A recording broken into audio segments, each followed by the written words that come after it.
Okay, well, hello everyone. Thank you for joining us. I'm delighted to have as our guests today. We have two guests, Mary Davenport and George Delgado. I will make the introductions very brief. I will have on the show notes links so you can find out more about our guests. But Mary Davenport and George are both physicians in California. Mary practices OBGYN in the San Francisco Bay Area. George practices family medicine in the San Diego area. We're going to talk about really a fabulous project and that is ongoing, that they both have been instrumental in getting off the ground and creating and designing. But just because people will be accusing us of bias, we'll put the bias just out there for front. They'll be justified. Both George and Mary Davenport are committed pro-life physicians.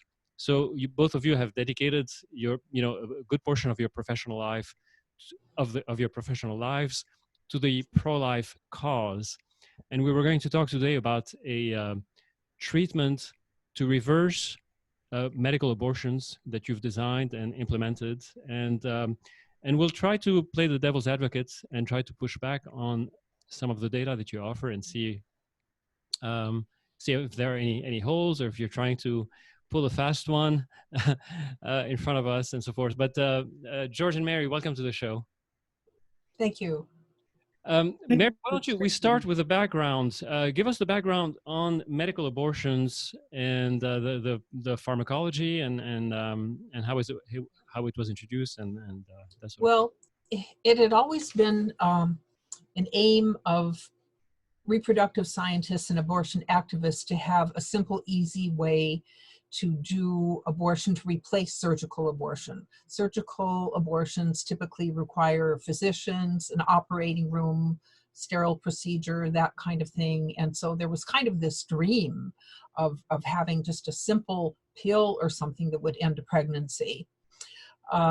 So it was kind of a random thing that happened in the early 1990s, but there was a computer-generated molecule at Roussel-Uclaf, which is a pharmaceutical company in France, and it was a steroid, and it was originally developed as an alternative to a glucocorticoid, something like prednisone, but then they found that it had activity to antagonize progesterone.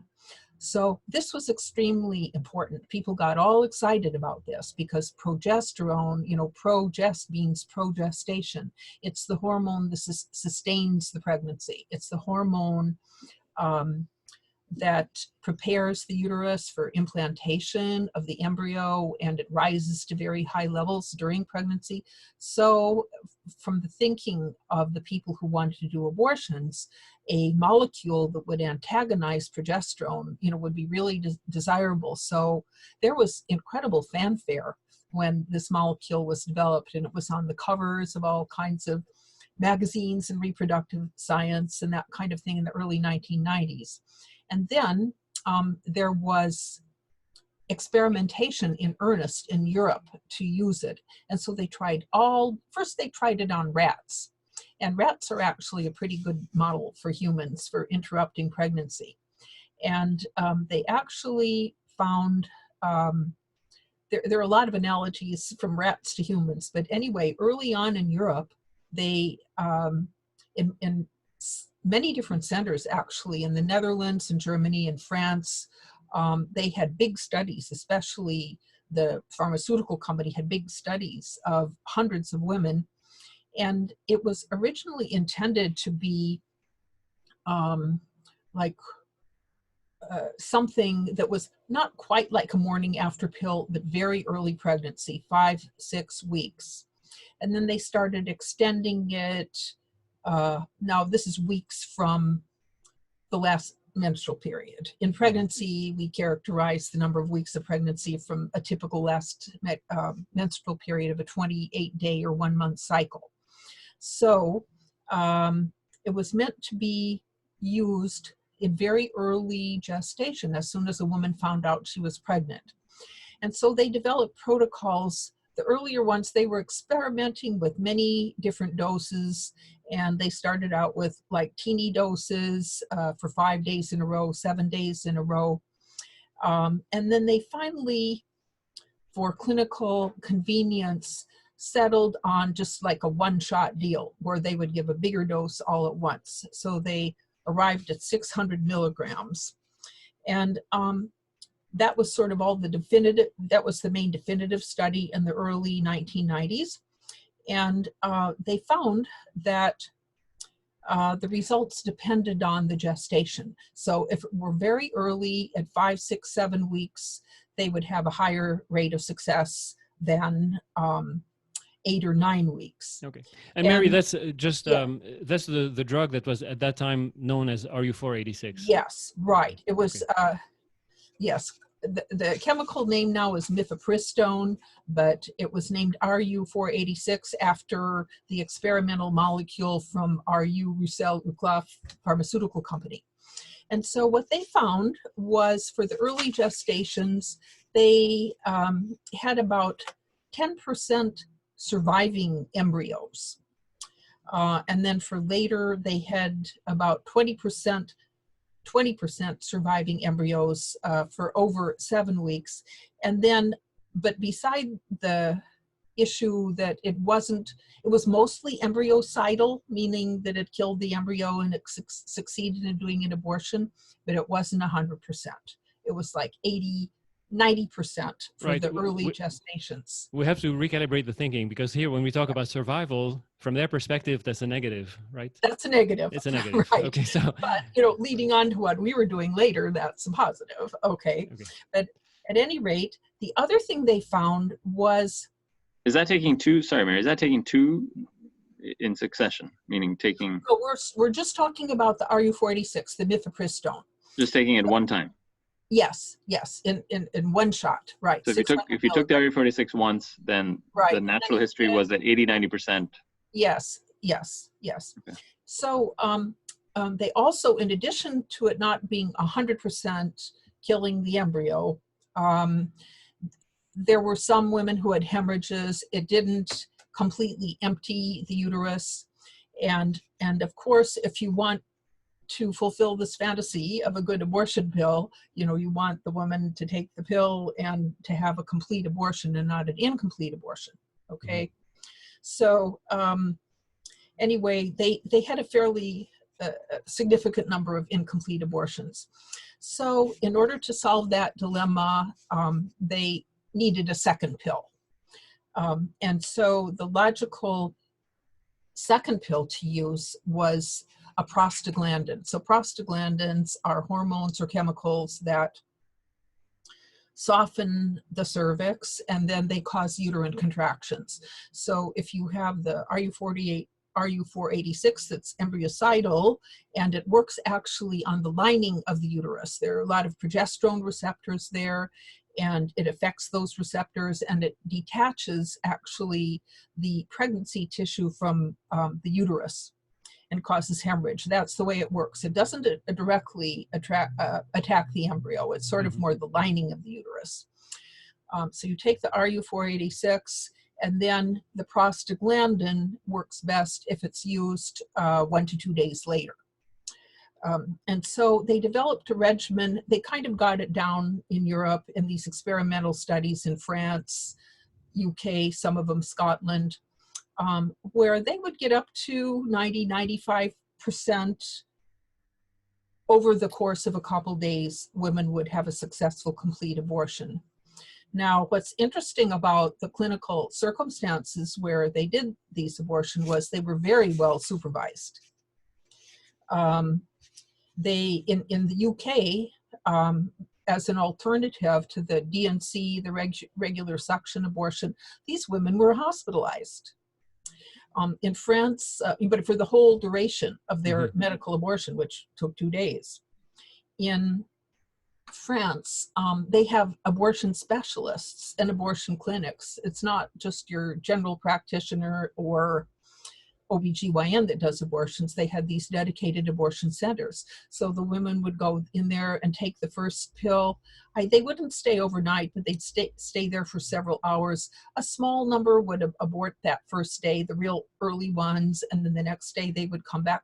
But anyway, it was very supervised by very trained clinicians. And so finally they legalized this. It was successful enough that they legalized it in Europe and also in China, by the way, as an alternative.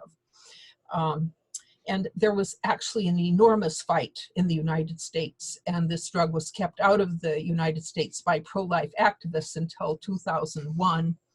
And then it was finally admitted in the United States with the same regimen with the 2 pills in succession. Okay, so Mary, just to be clear, when they legalized, when RU486 was introduced in Europe, it was introduced as a combination with now the the second pill that's used has other uses. Okay, it's misoprostol, so that has been a long-standing, inexpensive drug used for ulcer patients. Right. So part of the regimen was this off-label use of misoprostol that was widely available everywhere. So that didn't need to be legalized. Right, but I'm sorry. So I misspoke, but I meant in terms of its clinical use when it was introduced was as a 1-2 regimen. First the RU486, and then the the experiments weren't successful enough. They didn't get up to high enough in the 90%. So they early on they figured, oh, it's not going to work with the one drug. We need the 2 drugs. Okay.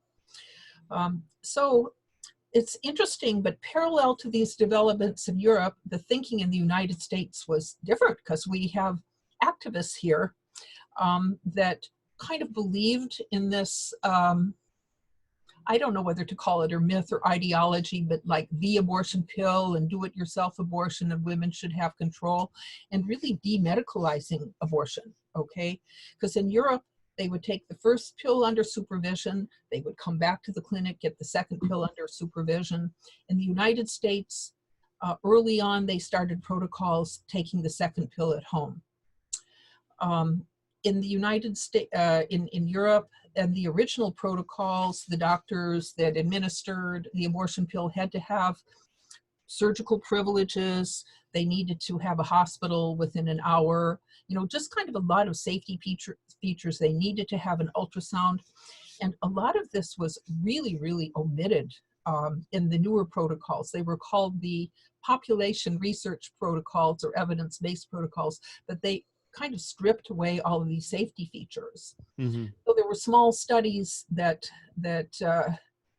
used these easier protocols, shall we say, less supervised protocols. And interestingly enough, during one of them in Canada, when one of the women died in one of the clinical trials, and she died of clostridial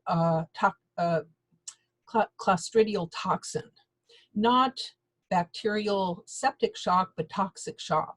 She was the first death, and we don't know who this was, but what happened to her was she took the first drug, then took the second drug, had unclear if she had a complete abortion, but she kept bleeding, and she went to the emergency room in Canada 2 or 3 times, and they didn't kind of pick up what was going on. They were just regular emergency room doctors, and I don't think appreciated she was part of this new protocol. And she died of toxic shock.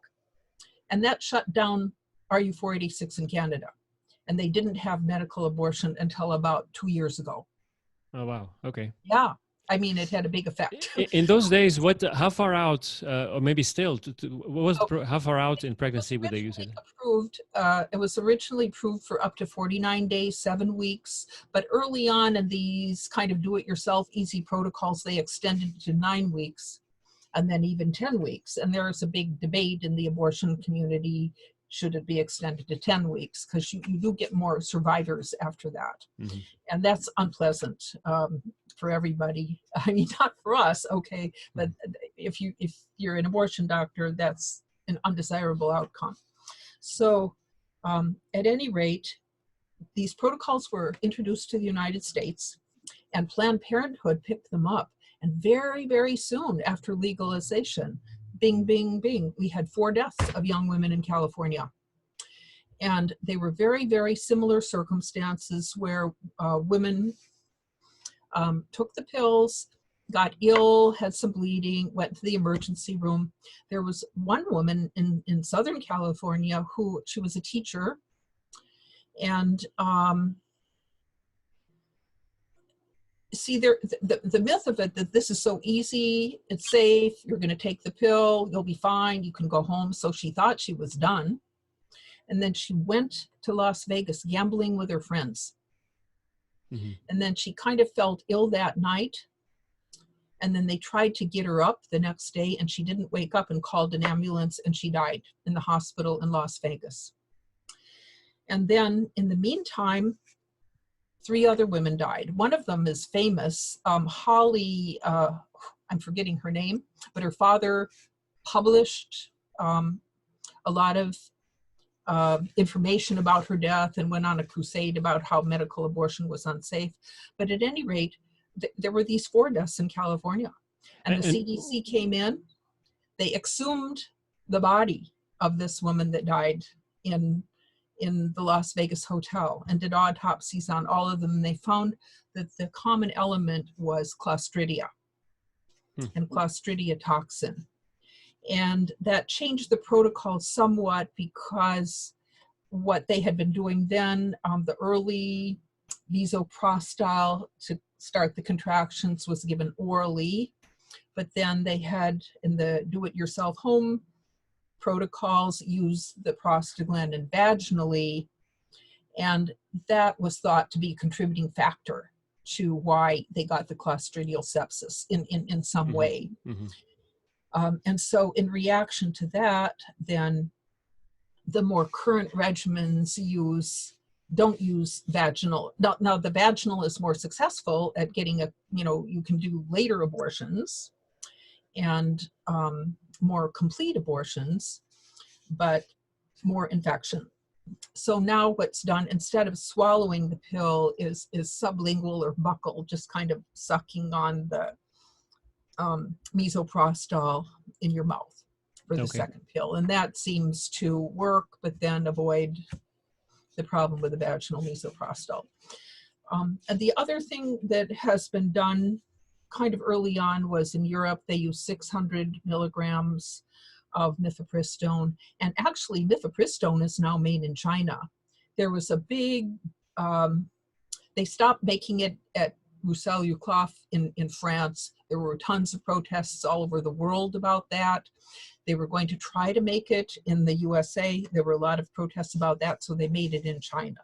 So most of the mifepristone or RU486 is made in China now. Is it generic by now? I had read that there may be some other sources now. I mean, this is like 25 years after the fact, okay? But for a long time, the only source was China. And it was a little bit expensive to get 600 milligrams. It actually took 3 200 milligram pills.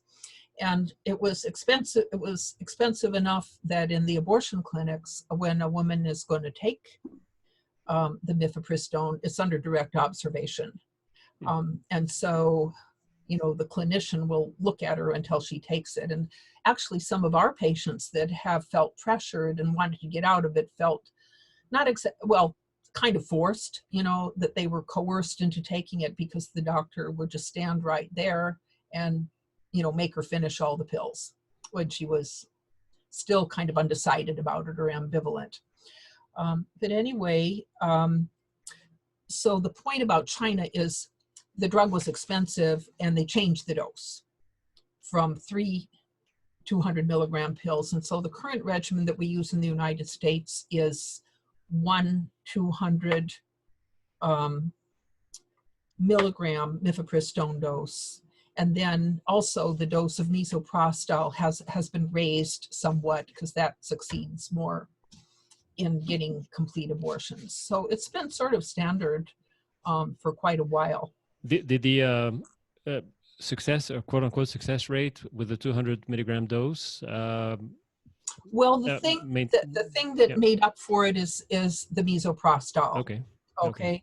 There's certainly, if you don't use the misoprostol, there's definitely more surviving embryos with the 200. But if you use the misoprostol pretty quick, then it kind of doesn't matter, because you get the over 95% rate for all of them. If I can interject, Michelle and Mary, in Switzerland and some of the other German-speaking countries, they're still using the 600 milligram mifepristone. Right. So for a long time, everything was off-label. Most people in the U.S. were using smaller dose, even though what was approved was 600. And finally, in something like 2017, the FDA approved the 200 mifepristone, and now it's up to 800 of misoprostol as a standard combination regimen. Okay. Have there been any more deaths besides those four?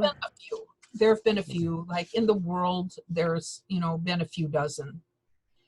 Some of them from hemorrhage, some from Clostridia, sepsis, some from, if you don't do the ultrasound, a woman can have an ectopic pregnancy. Right. A pregnancy in the tube, and then have, like, the symptoms people have of an abortion. They can appear to bleed a lot and think they've had a successful abortion, and in the meantime, an ectopic pregnancy can be in their tube and kind of a ticking time bomb, and then something can happen. So the clinics have gotten somewhat better, but there are aspects of it where it's unsupervised.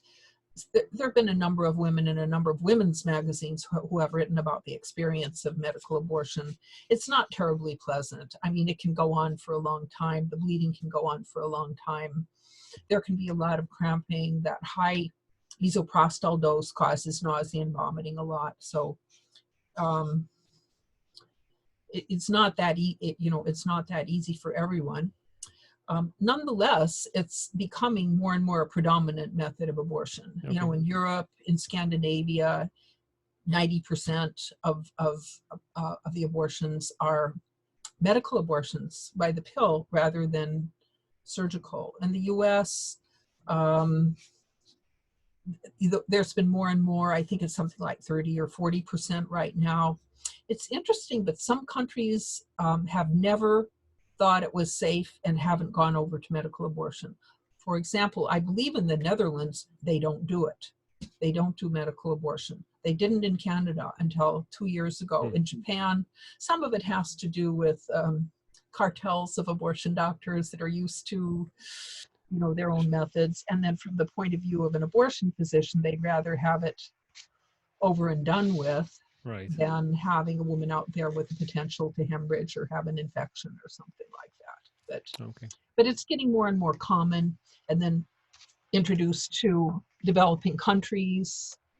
One of the issues has been getting mifepristone legalized. It's legalized in most of Europe, most of Asia, India, not so much in African countries or in South America.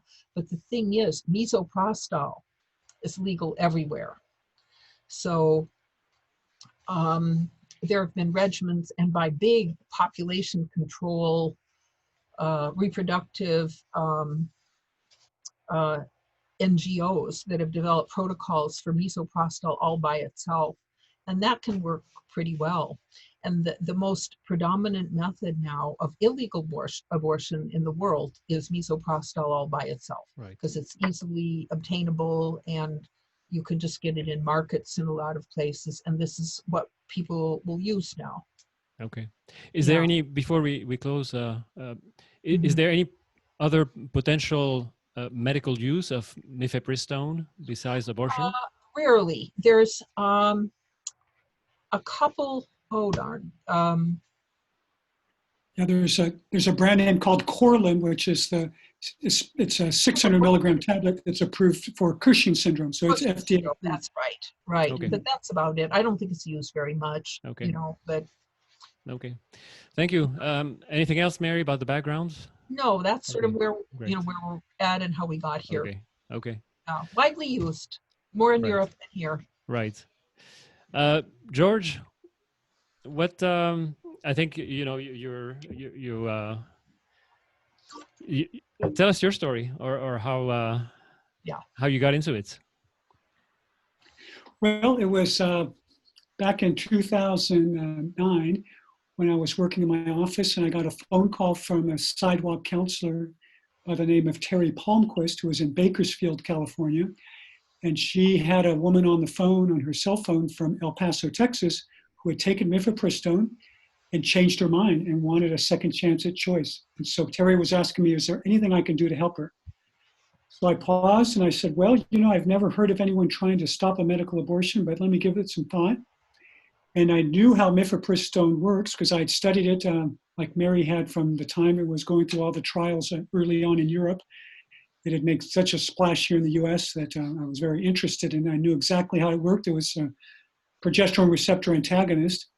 And I also had a lot of experience using progesterone in women in early pregnancy who had low progesterone levels and were threatening to miscarriage. I had given progesterone in those cases, and it was able to save pregnancies. So I thought in my mind, well, maybe putting these two together, maybe giving supplemental progesterone will outcompete the mifepristone at the receptor level, and maybe we can fight off the mifepristone until it washes out of the body since it's only one dose. And I said, well, Terry, I think I have an idea. So I found a doctor in El Paso, Texas, Dr. Jonathan Bellacura, who had progesterone in the office, was familiar with using progesterone. I called Jonathan and I said, Jonathan, I have this idea. Let me tell you what this protocol that I just came up with, and told her how I thought we ought to dose it. And she agreed, and she treated the patient, and the baby survived. So at that point, I thought, wow, this is really interesting. I didn't think a lot more of it, however. And then I started getting some calls from people who started hearing about this around the country, asking me for advice. I had a patient in my own area, came to my own office, whom I treated successfully. And then there was a patient up in Mary's area, and I called her and asked her to treat a patient. And Mary and I started talking, and Mary said, why don't you write up a case series for a journal article? And I said, well, I've been thinking about that, and this is the kind of kick in the pants I need to do it. So Mary and I wrote an article in Annals of Pharmacotherapy, and we got that published back in 2012. Okay. In researching that article, we discovered that Dr. Matthew Harrison had actually had a case 2 years before mine. So he was the first recorded reversal of mifepristone back in North Carolina. And tell us a little more, George, a little more specifically, how much progesterone for how long, that sort of thing, or at the beginning. Sure, what was the early experience? The first patient, the first protocol was to give 200 milligram injected IM progesterone on 3 successive days. And then every other day for approximately a week and a half. And then twice a week until the end of the first trimester is what, and it was basically a modification of Dr. Thomas Hilger's injected progesterone protocols, but giving it more intensively early on because we knew we needed to fight the mifepristone and outcompete it early on. Okay, so the original protocol was for threatened miscarriages, and then you modified it. Dr. Hilger's protocol for threatened miscarriages is to give it twice a week.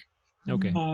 And so I modified that and actually wanted to give it every day for 3 days in a row, and then twice a week for an additional week and a half approximately. Okay. And then twice a week thereafter. Okay. So we published the article, and we started getting much more attention. And I realized that we had a couple of problems. Number one, a lot of women weren't finding out about this until it was too late. And number two, every time a woman would call us, we had to scramble around to find a doctor who could treat her. So in 2012, then I started a network that I called Abortion Pill Reversal, which is a network of physicians that continues to grow.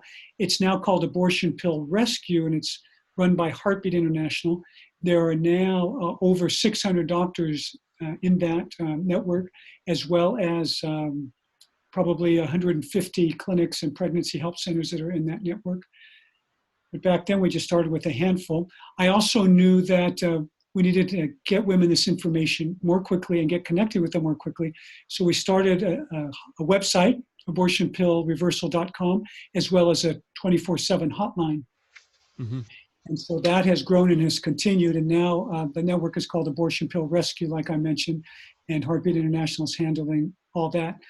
But they wanted the research to stay with me. So in order to conduct and promote and fund research, I started the Steno Institute.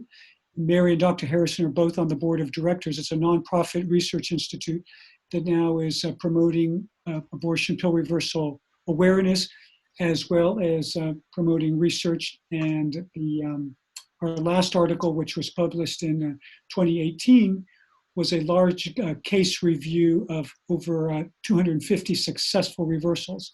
And so that was really a landmark study that I authored, and Mary was a co-author, as well as several other co-authors. And in it, we demonstrated that with our best protocols, our reversal rates were 64 and 68%. Now, we used as a control a number that Mary devised with her very extensive literature research that she published in 2017, where she looked at all the past mifepristone only studies before they added misoprostol to the mix. And there she determined that the best survival rate was about 25% if nothing else is done. So we use that figure 25% as an embryo survival rate if a woman takes mifepristone and does nothing else. And so that was our comparative for the article. Okay. And our 64 and 68% reversal rates, as well as on our lower reversal rates on other protocols, were all statistically significantly better than that 25% success So, rate. George, before we get a little more into the details of the data, when you started this program, then you put together a website, and then you enrolled the assistance of doctors around the country and pregnancy centers and so forth, and you've collected information. So all the women who would call and would accept to take the progesterone, they would agree to have a phone call to follow up and see what the outcomes were over time. Yes, that's right. So all the women who were included in the research agreed. They always had a consent where they signed to, number one, participate and to have the treatment, and number two, to share information with our network so that we could study them. And the ones that declined, of course, we did not include them. We didn't get any of them. And roughly how many would decline, or how many were you able to follow of all the No, we were able to follow over 600 or so, actually over 700 that actually agreed to be followed. And then a certain number of them dropped out for various reasons. Some of them chose to actually continue their abortions or had surgical abortions, and a small percentage were lost to follow up. But the rest of them we were able to follow, and were able to publish data on them. Okay, and so and over time you've modified a little bit the progesterone treatment from, or you tried different things and collected data and then published that in a journal. A series of how many patients? We did. So the series of there was over 250 successful reversals. The number that first started in the study were about 700. Okay. And so what we discovered there was that how we gave the progesterone and how much we gave really mattered. And so we saw some signals there in the data. And one that rose to the top was what we call now the high-dose oral protocol. And it was developed at the Obria clinics in Southern California. They started using a higher dose protocol, and we found just serendipitously, actually, I had a meeting with them about something else and found out that they were getting some very good results. And we went back and analyzed the data. We specifically focused on them, and we saw that with a high dose oral protocol, giving 400 milligrams twice a day for 3 days, and then 400 milligrams at night until the end of the first trimester, that's where we saw the 68% successful reversal rate. So we were very, very happy with that. The other adjustment we did as we studied progesterone more, we found that the literature supported that when you take progesterone with food, you get almost double the absorption. So then we start emphasizing that women ought to take it with food. So that was another adjustment that we made. And we did, with the injection protocol, we did find that we had 64% reversal rate, so very good. But we also started to find, after the study was published, that fewer and fewer compounding pharmacies were compounding progesterone in the 100 milligrams per ml formulation. And so that left us in many instances with the off-the-shelf formulation, which is 50 milligrams per ml. And since the standard dose we were using is 200 milligrams, that would mean 2 injections, 1 in each gluteal area. So that became a little bit cumbersome. So women were starting to shy away from the injection. Physicians also, because they were having trouble getting the compounded. So more and more physicians were using the high-dose oral protocol. Okay. You published the series in a journal that is not, not a mainstream journal. Did you try to publish it in one of the medical journals, or what's the experience there? Well, first of all, no, we did publish in a peer-reviewed medical journal called Issues in Law and Medicine. So it is peer-reviewed, very upstanding journal. But like you said, it's not a very well-known journal. I think we've made it much more well-known now because of all the notoriety we've attracted. So I think that's been a bonus for the journal. But yes, prior to that, I did submit it to other journals that are more well-recognized, trying to seek the widest audience. And for whatever reason, they declined to publish it. So I was very happy and very grateful that Issues in Law and Medicine published it. And of course, very, very happy and very proud that it's a peer-reviewed medical journal. Right. But what reasons were you given when the other journals rejected it? Well, some of the journals said that it was not in their scope. I did try some emergency medicine journals because I thought that would be a great place to publicize it and to get some recognition there. They felt that it was not in their scope of usual articles. And the other journals, some family medicine journals offered the same kind of responses. It was not in their usual scope. So I wasn't sure if that was the real reason or if they were just avoiding a controversial area. Right.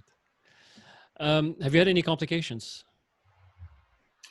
Well, when we look at complications in our data, the main thing we looked at were birth defects, because that's always on everybody's mind. And we found that our birth defect rate was 2.5%, which is about equal to the published birth defect rate in the general population, which is about 3%. It's often quoted as 2 to 5%. So we're very happy that no increased risk of birth defects. People also are concerned about preterm delivery rates, of course, and something that's affecting the pregnancy at such an early level. Well, interestingly enough, we found that our preterm delivery rate was 2.7% compared to 10% in the general population. So we think, although that wasn't a primary endpoint, it was very nice to see that. We think it, of course, is because progesterone is approved as a way to prevent preterm delivery in women who've had previous preterm deliveries. So it could be that supplementing with the progesterone, they had healthier placentas and went on to have healthier pregnancies. Okay. As far as others, we did not see any of the other main signals for complications, so we're very happy about that.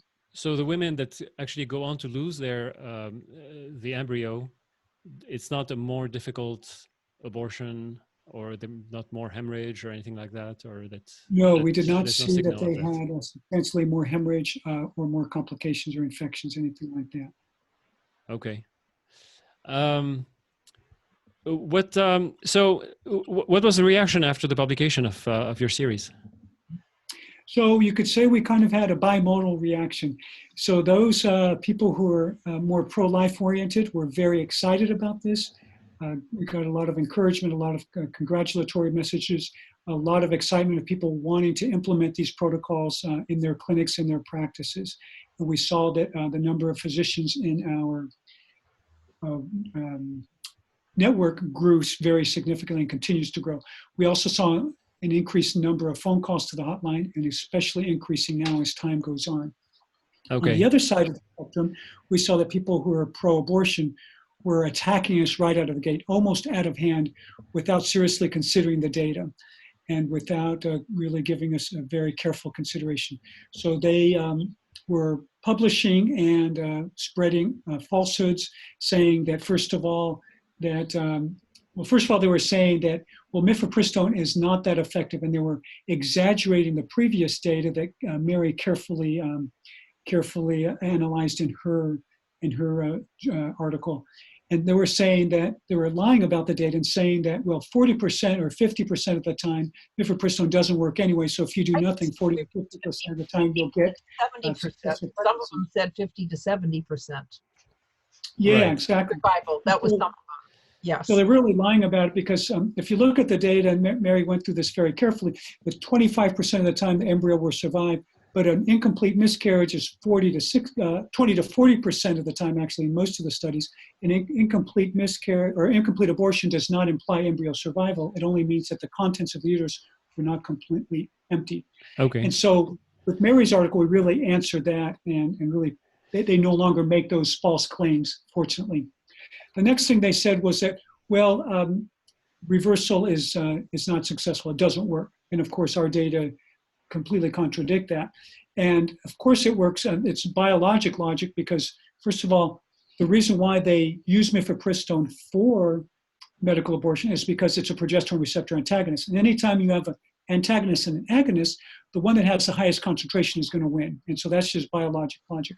And then in some of the early rat studies, the rat study, the rat studies out of Japan, there's they, animal models that show that abortion reversal works. Oh, is that exactly. so? When they were studying mifepristone, they Way actually early on in Japan, they did a rat study where they gave mifepristone, and that resulted in the doses they used, they had something like 2/3 of the rats would abort. But then if progesterone were given simultaneously, there was 100% survival. okay. Okay. Yes, So that proved animal it. model, just the simple biology. Right. So then, of course, our data where we showed 64 to 68% success. So they attacked us, and they continued to attack us. And then they were saying that our science was junk science and this and that. And my answer was, no, it's not junk science, it's new science. So then one of the leading abortionists, Dr. Mitchell Crennan at UC Davis, he was quoted as saying that he wanted to disprove abortion pill reversal, and he wanted to, quote, own it. And so he designed a trial, a randomized controlled trial with a placebo arm at UC Davis. He had women coming to the surgical abortion clinic. They were given the option of joining the study. And if they did, they were given mifepristone. And half the group was given mifepristone only. The other half, after 24 hours, was given progesterone, using our protocol, which was very nice because he gave our protocol legitimacy. And in doing their calculation, their power calculations before this trial started, they actually used Mary's figure of 25% survival if nothing is done. And they used our studies 68% if the high dose oral protocol was used. So they really gave our numbers and our studies legitimacy by incorporating them into their study. But of course, it was an unethical study because these babies were destined to be aborted either way. So what happened with that study was that it was suspended prematurely because they had some complications and some side effects. And all of the bad complications where a surgical abortion was required, not requested, but required, were in the placebo group and those who did not get progesterone. And so their study was terminated after only 12 patients. They were planning to have 40 patients. And this terminated study was actually published in the Green Journal, the Journal of Obstetrics and Gynecology, which was one of the major journals of in OBGYN world, as Mary can attest. And the spin they put on it was that this proved that abortion pill reversal is unsafe. Actually, what it really proved was that not doing anything after taking mifepristone is not safe. And their preliminary numbers showed that with the group that got progesterone, they had 80% embryo survival rate, compared to 40% in the other group.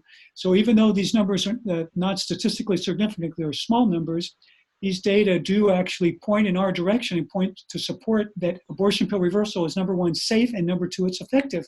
Right. So just to be clear, they conducted a clinical trial in women who were going to have an abortion no matter what, No matter what. randomizing them one to your protocol versus to mifepristone alone plus placebo. Right. And then eventually they would do surgical abortions on all of them. Right. Right. After 2 weeks, they would after 2 weeks. And what they noticed is that in the first few days, there were complications in the mifepristone plus placebo. There were some hemorrhages and whatnot. There was one in the mifepristone plus progesterone arm as well, but that Well, was but that wasn't really a complication, because what happened was this woman she was quoted as having, quote, brisk bleeding. She kind of panicked, called the ambulance. She went to the emergency department. There they evaluated her and they said, "You're fine. You've just completed your abortion. That's all." And so it's just Okay. she had a complete abortion. She had a reversal failure. She required no emergency department treatment. She was just observed and she was sent home. So that really is not a complication. Okay. That was just a woman who panicked. And, rightfully so, some women panic, but it was really nothing, no extra care was required. But then Bleed heavily normally, when you can bleed heavily in a miscarriage in either the mifepristone alone or the mifepristone plus misoprostol. The process is a little bloody, so some people get scared. Right. Yeah. But they stopped. I mean, it's the obvious pun. They aborted their clinical trial after 12 patients, and then managed to get it published in the Green Journal, which is actually remarkable, because there would be no scientific reason to do that, except to try to make a point. It seems to me. It shows that they have connections and the journal has an agenda. Right. You were written up also in the New York Times. At least there was some reference to your work in the New York Times. That was maybe a year ago. A couple times, I think. Okay, but I saw an article. And I'd say over 200 lay publications from the New York Times Magazine, New York Times, the Washington Post, LA Times, Vice News. Okay, so no publicity is bad publicity, I guess.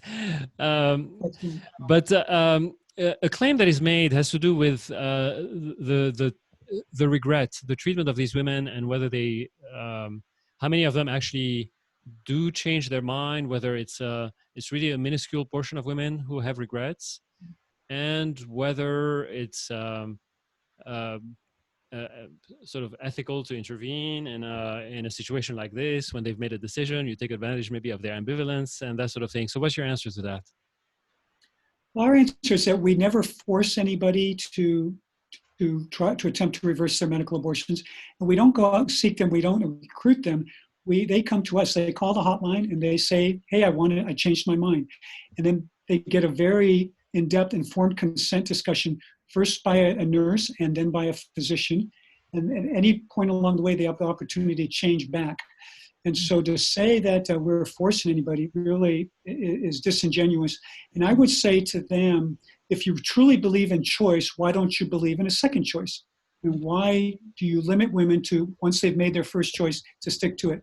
Would you say the same thing of a woman who went to an abortion clinic and left the abortion clinic before having her abortion, that, well, she could never come back because she's made her choice? Well, of course not. A choice can be made a second time, and why not? And then the data that they quote, so-called minuscule, I'd say some of the data they quote actually suggests that up to 10% of women may change their minds.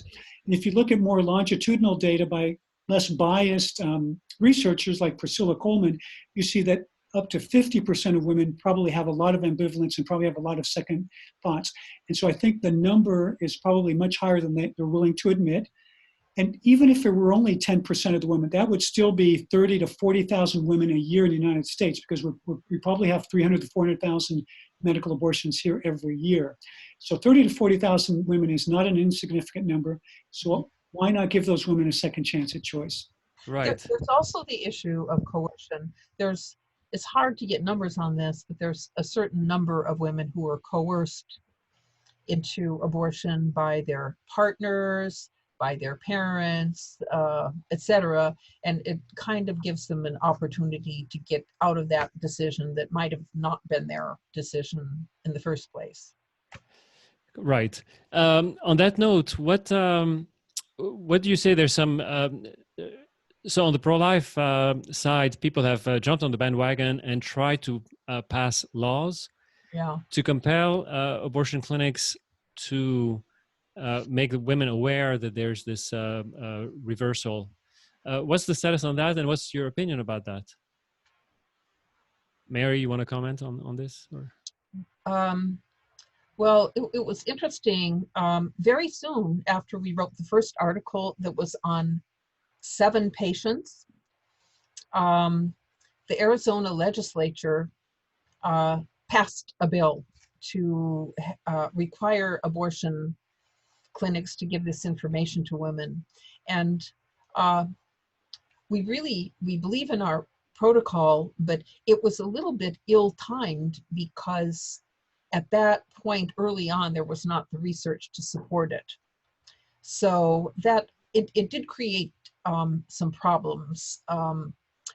If somehow this legislation had been introduced at a later time, for example, after this study, with 250 surviving babies and much better data, it's not very hard to support now. It was more difficult to support back then, but still, even then, if the legislature in Arizona supported the bill, we supported the legislature and testified in favor of the bill, because we believe in choice, we believed in the physiology, we believe that it makes sense, we believe that women should know about it. Okay, right. But those early efforts were a little bit tricky because we hadn't done the studies yet. Could there But now we have. Right, but could there be a charge of holding a double standard if, on the one hand, you're against being, you're against having crisis pregnancy centers being forced to give the option of their women to have, to be referred to an abortion clinic, and yet require the other sides to be forced to disclose the option of medical reversal? Argument. It's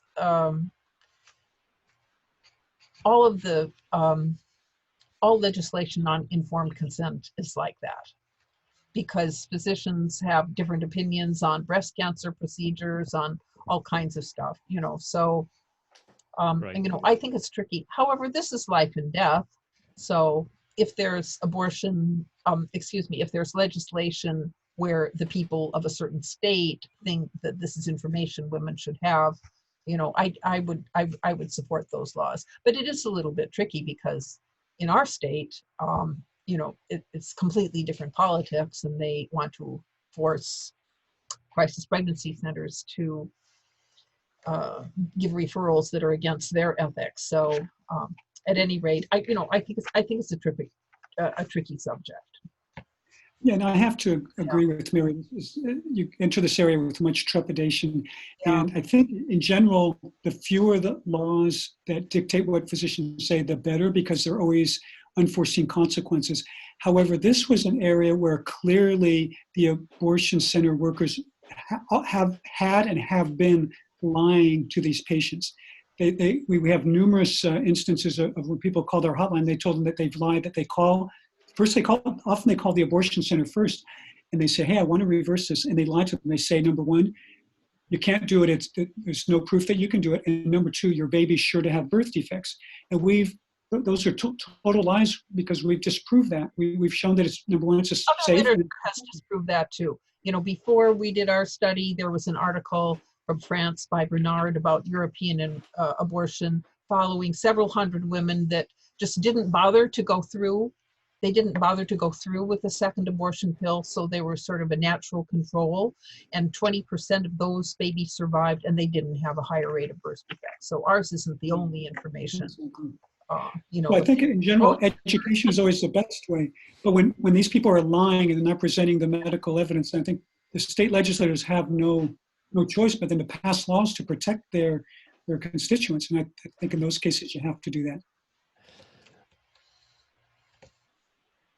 Michelle, we can't hear you. Where do you see the needle? Sorry, I was muted for a second. Where do you see the needle moving among the, family physicians or people who are not necessarily involved in the pro-life cause the way you are, but now who may have the opportunity to have a treatment to, to offer to their.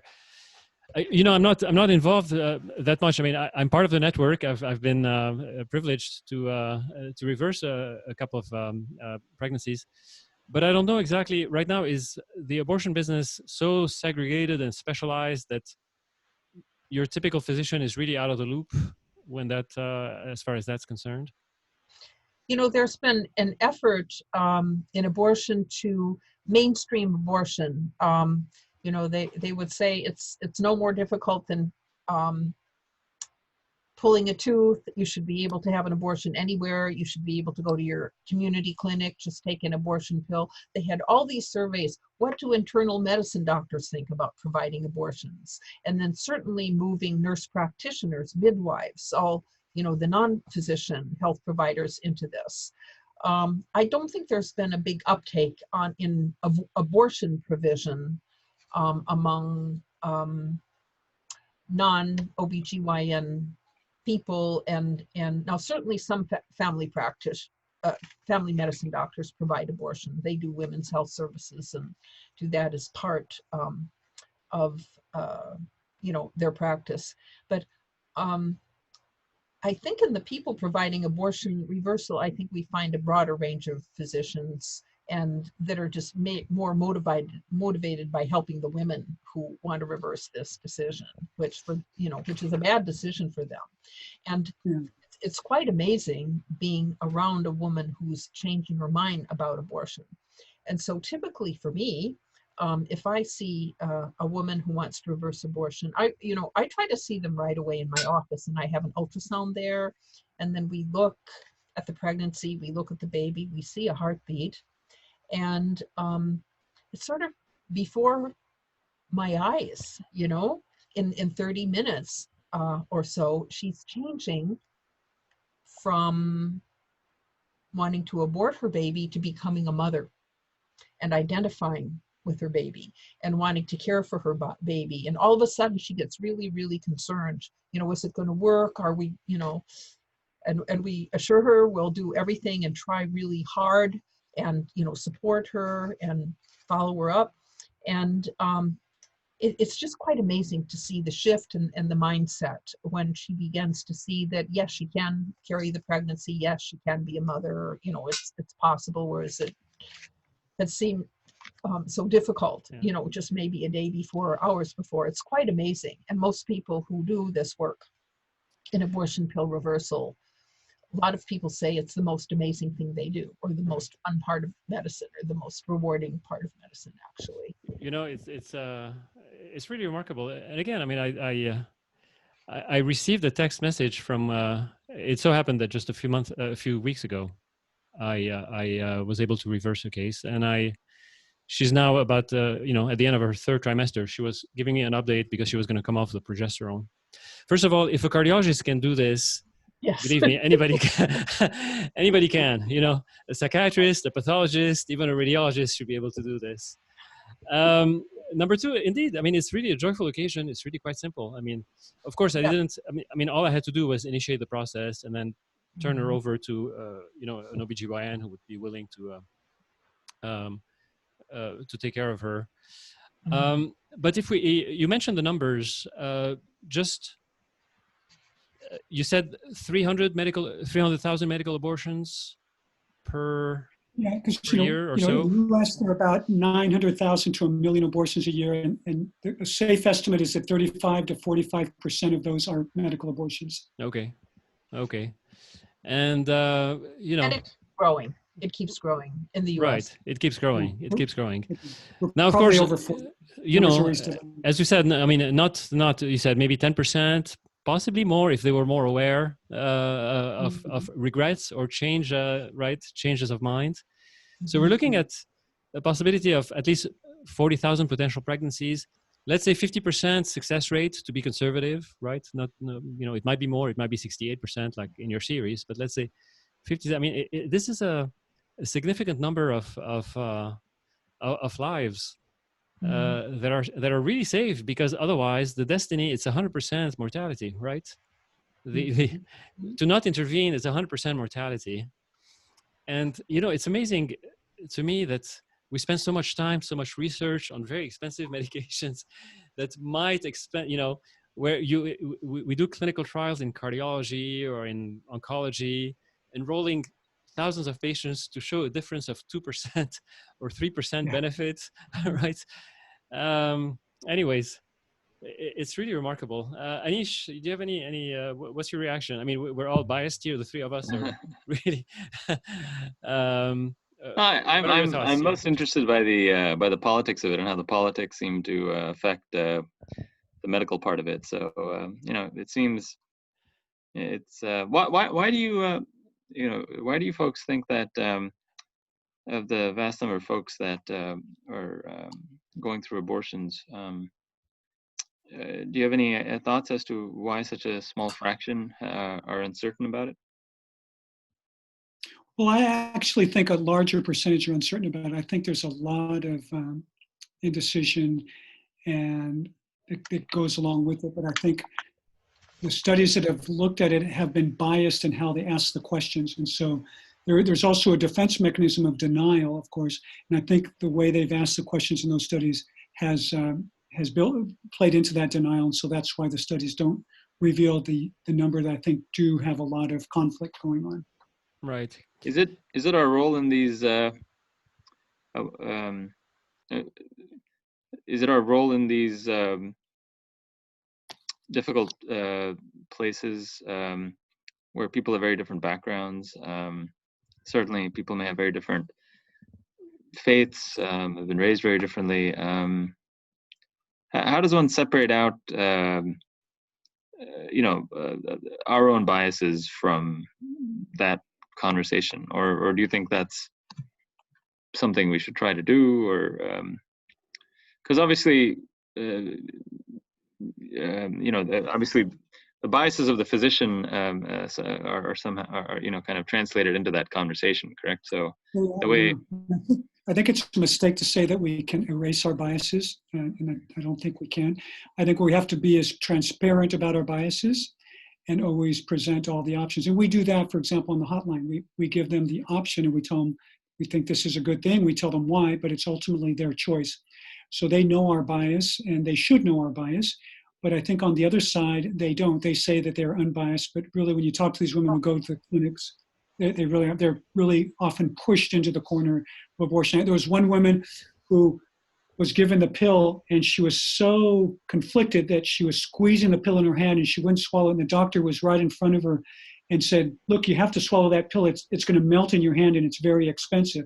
So she felt very pressured to swallow it, and she did. And then later she sought reversal. But the difference is that we are transparent about our bias. They are not. Why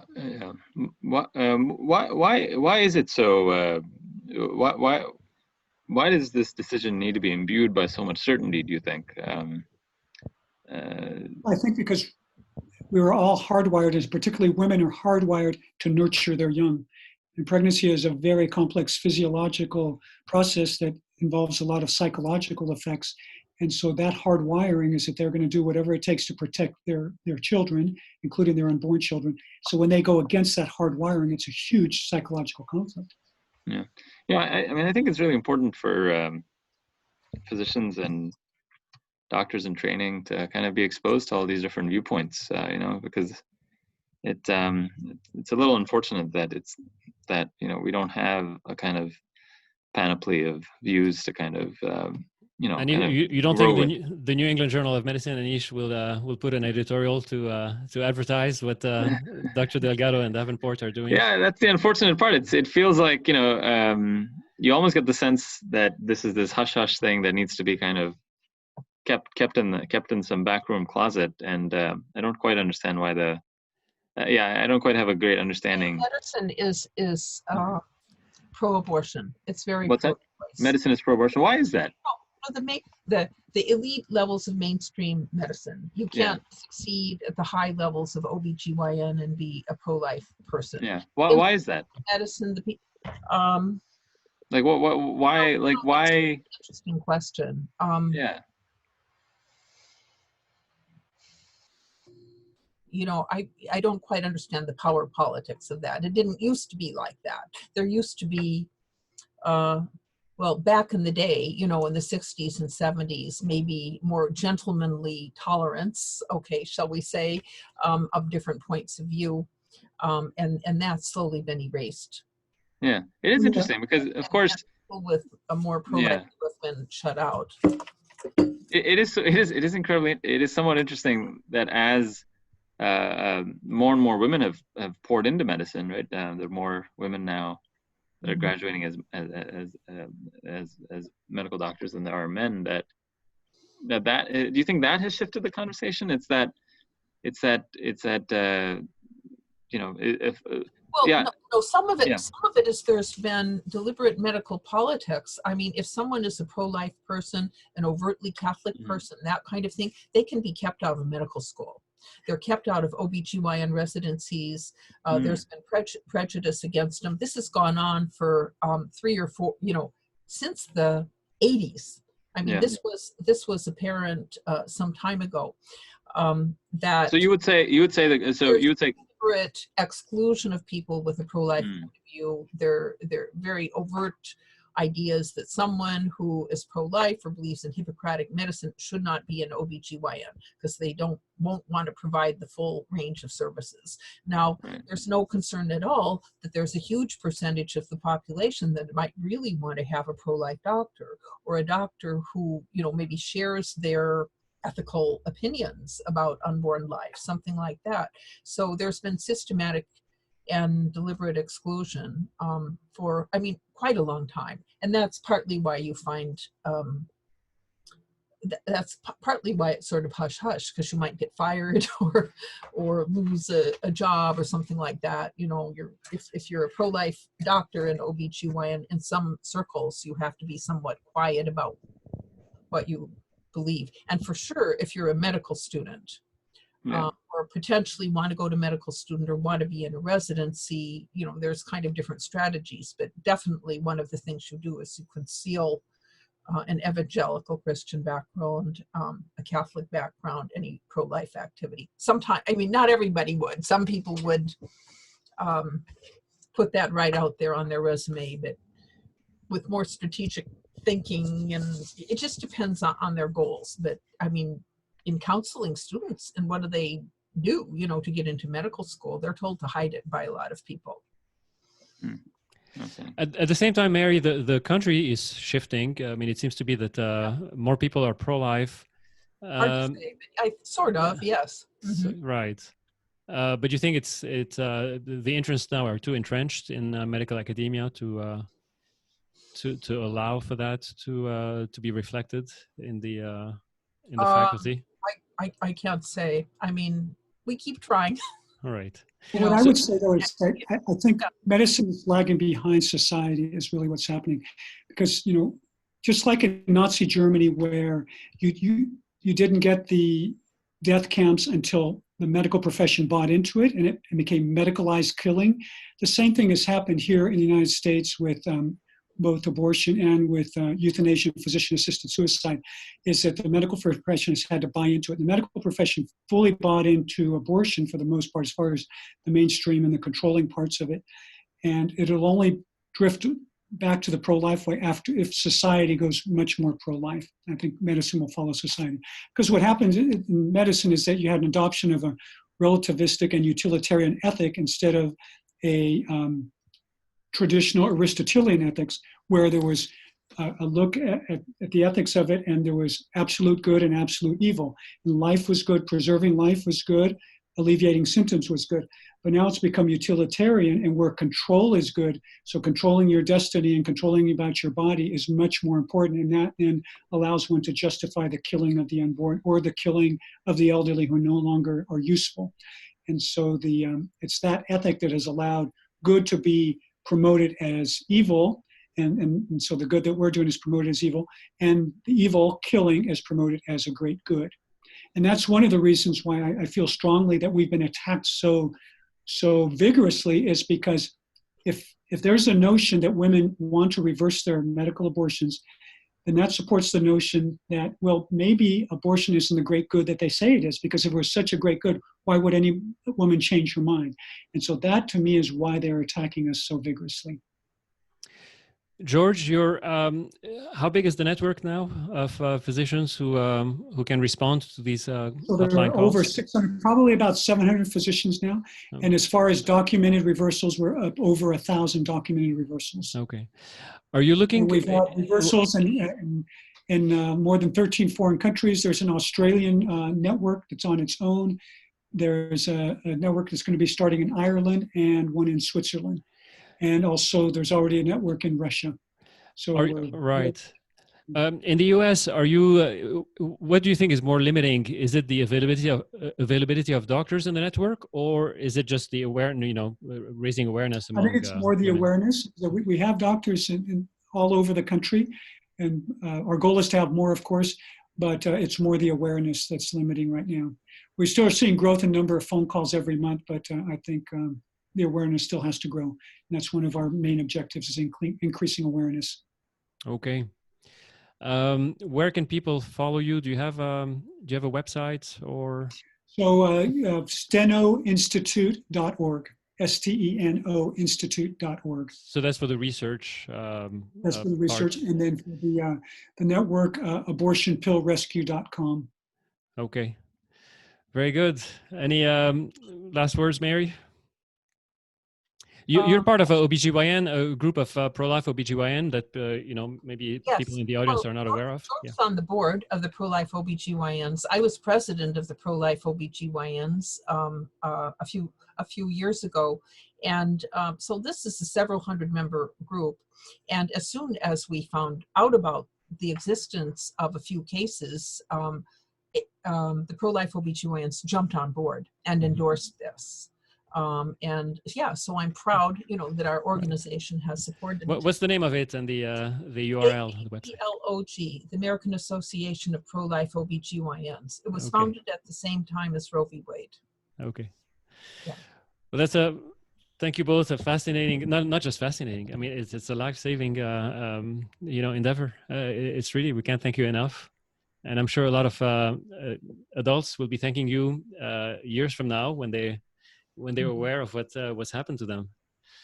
So I just hope and wish that the medical community will turn to this beauty, this beautiful truth that the two of you are imparting. Thank you very much. You're welcome. Thank you, Michael. Michelle.